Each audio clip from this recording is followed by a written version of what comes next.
Bom, gente, vamos para o nosso ponto principal, né? Hoje eu queria trazer para vocês um comentário sobre essa questão aí, um caso que teve grande repercussão ontem, que foi essa tal da chamada PEC da blindagem, né?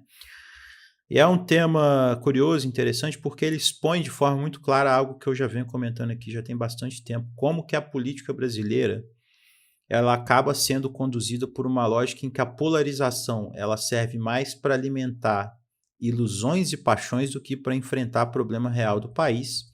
E no fundo, não existe um embate real de agenda em termos de política. A gente vê muita gente se deixando guiar aí por essa passionalidade da polarização, como se o embate fosse sempre entre dois grandes projetos antagônicos.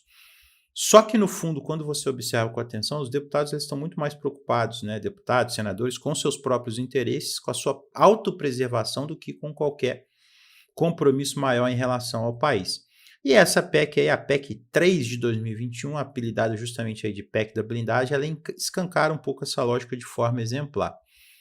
E aí, só para esclarecer também é o seguinte, essa PEC ela foi votada ontem, ela foi aprovada ali já de noite, né, início da madrugada, foi um placar de 353 a favor e 134 contra, e aí que está o ponto interessante, né? Quando você olha para essa votação com calma, você percebe algumas coisas que merecem ser destacadas, né?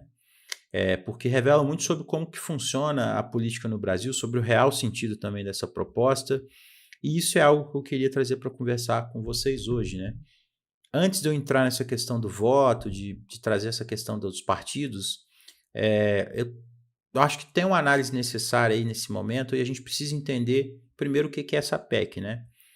Só para explicar também, para às vezes quem não sabe, essa PEC, a PEC 3 de 2021, ela originalmente foi proposta pelo então deputado Celso Sabino, junto com outros deputados ali. Ela estava tentando dar uma resposta do Congresso ao Supremo no episódio ali da prisão do ex-deputado Daniel Silveira, aquele bolsonarista lá, brucutu lá, grandão, que foi preso por conta de ameaça lá contra o ministro do STF e tal. E a ideia era criar um mecanismo para evitar que situações como aquela se repetissem. E uma curiosidade, né? O Celso Sabino, que é o primeiro nome ali da lista de assinaturas da PEC 3, é hoje ministro do Turismo do governo Lula, patrão do Freixo, inclusive, só para ilustrar como que a política brasileira tem dessas coisas.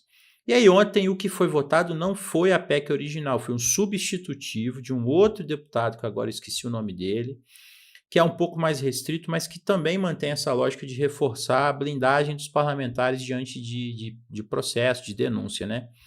E é como que funciona hoje. Se um deputado, durante o mandato, ele for alvo ali de investigação por suspeita de crime ligado ao mandato, o Congresso ele recebe a denúncia e ele pode sustar essa investigação depois. E além disso, ele também pode sustar prisão decretada contra parlamentar, prisão em flagrante, de acordo com a Constituição e tudo mais. Só que a grande novidade e a grande polêmica também é que esse substitutivo aprovado ele muda a lógica que funciona. Com essa mudança, passa a ser exigida ali uma licença prévia da Câmara ou do Senado para autorizar o processo. E aí, em termos práticos, né, se um deputado for pego cometendo um crime, estiver envolvido ali no escândalo de corrupção, a denúncia contra ele só pode ser apresentada se o Congresso deixar, se ele permitir. Isso em uma votação por maioria absoluta e ainda tem uma outra coisa, né?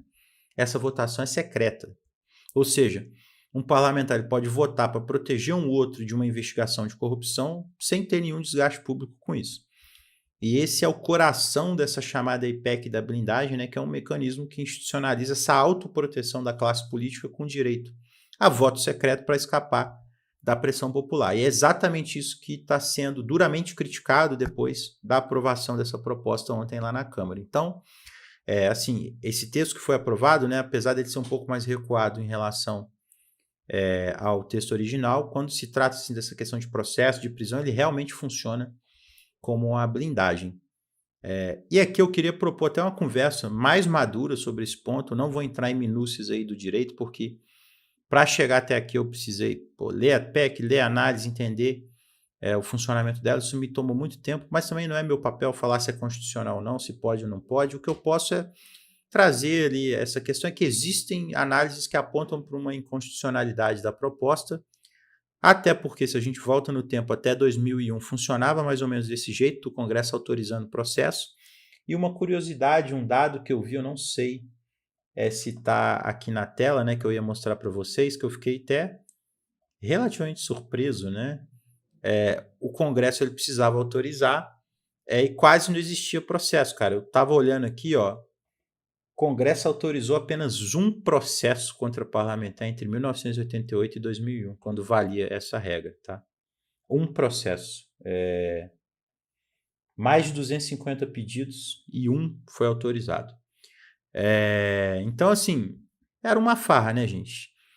Só depois ali em 2001, na verdade, que foi derrubado. E agora eles estão querendo voltar mais ou menos ao que era antes. E a chance de voltar aos velhos tempos é bem grande, né, gente? Então, é um debate que precisa ser feito.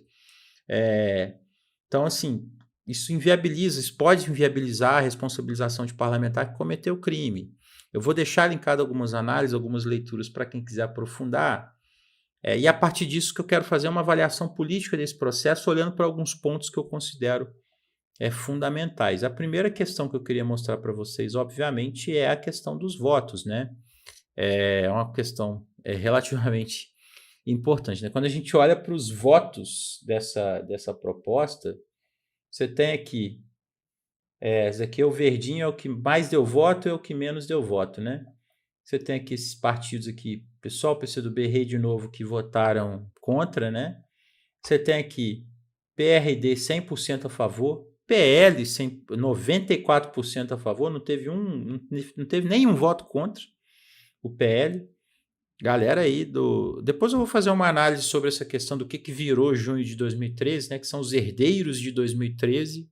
Pra vocês verem como que o Brasil mudou muito durante esse processo, para vocês entenderem essas viradas que a política dá, tá? Republicano, progressistas, União Brasil e aqui PL, os paladinos da moralidade, né? Os paladinos da moralidade. Aí tem os destaques aqui, né? Cidadania, 75% a favor, PDT, 63% a favor, PSB, 56% a favor, PV, metade a favor, 18% aqui da bancada do PT a favor, inclusive os petistas tendo que se justificar hoje, né? Tendo que justificar essa votação. E aí, é o seguinte, tem alguns detalhes, né, que eu queria comentar e que eu queria conversar com vocês, que é o seguinte, primeiro que esses votos aí desse bloco governista foram essenciais para aprovar a PEC, tá? E ela passou por conta dessa parcela importante aí de apoio da própria base do governo, o governo que, se eu não me engano, liberou a base, tá? E aí fica escancarada uma questão que eu falei ali no podcast Três Irmãos quando eu fui lá, né? No holofote tá todo mundo ali brigando, xingando, se engafinhando e tudo mais. Só que tem muita gente ali que na hora que é para defender os próprios interesses, eles se juntam ali sem muito constrangimento, sem muito problema. E essa votação, na minha opinião, é uma prova claríssima disso. Então, quando você está aí discutindo com o seu tio, né? Você está discutindo com a sua tia, tretando por conta de política, por conta de Bolsonaro, saiba que tem muito deputado, a grande maioria dos deputados lá em Brasília estão um pouco se lixando para isso, tá, gente? E aí o foco é garantir privilégio, garantir autopreservação. Isso ficou muito evidente nesse caso. Agora, tem uma questão que eu acho que é importante colocar, que é o seguinte. Eu sou contra essa PEC. Eu acho ela problemática pra caramba, muito complicada mesmo. Mas para fazer essa crítica a gente precisa ter cuidado, tá, gente? Porque é o seguinte. Essa PEC é uma reação do legislativo contra o judiciário no cabo de guerra que já tem muito tempo. E vamos conversar assim, que é o seguinte, a excessiva interferência do judiciário na política não é boa também, gente. Então, assim, é um papel de tutela que o judiciário tem assumindo em cima do processo político, isso não é bom. E isso, na minha visão, aconteceu porque o executivo do Brasil ele abriu mão do seu papel. O Brasil ele tem vivido um processo contínuo de enfraquecimento da presidência.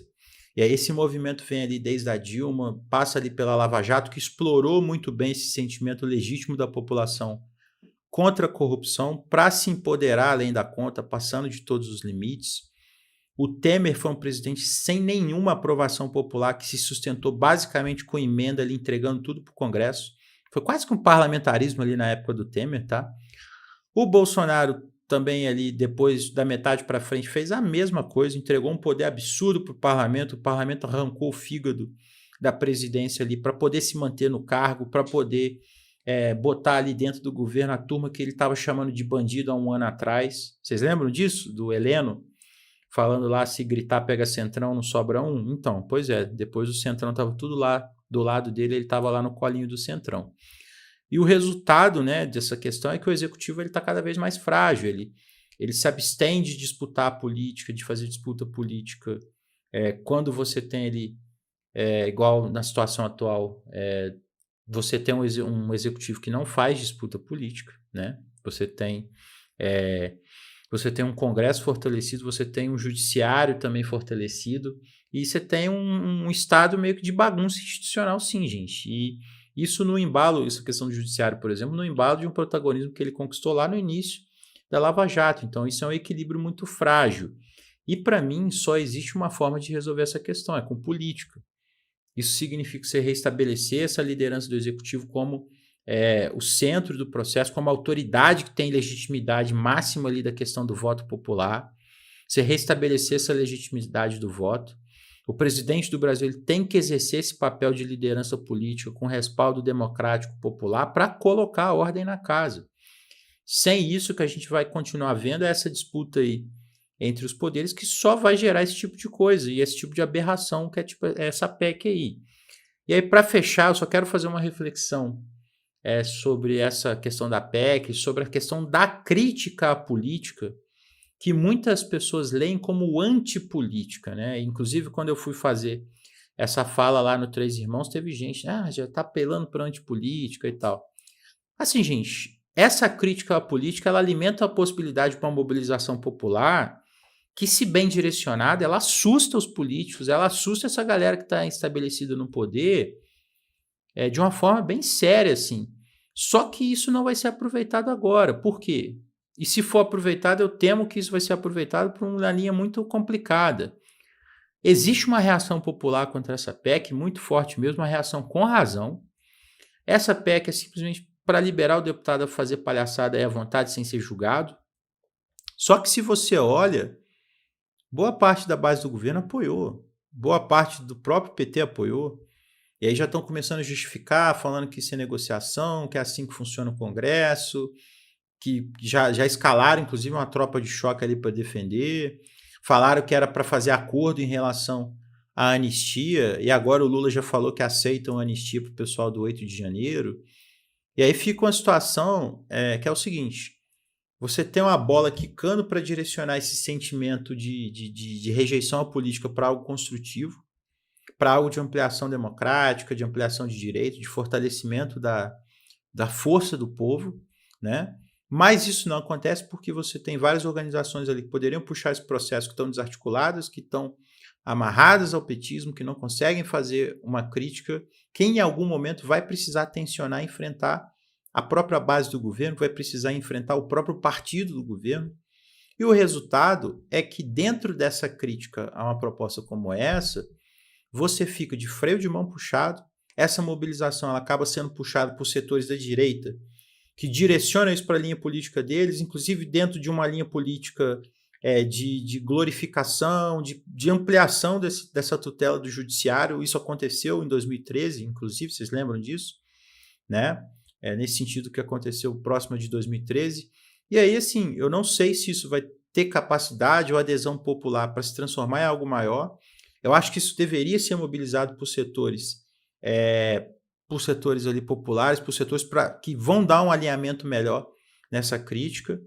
Isso poderia ser mobilizado dentro de uma agenda popular, democratizante, de tensionamento com o legislativo, nesse caso, né, com a crítica bem direcionada, sem cair no lavajatismo, sem cair nessa questão de ficar dando poder demais para o judiciário, que a gente sabe onde leva isso, né? Só que, infelizmente, eu acho que isso não vai acontecer. Então, a gente está nessa situação, a gente tem que ver como que vai ser a reação a isso, como que isso vai chegar no Senado e como que vai ser a mobilização da sociedade em relação a essa discussão. Beleza?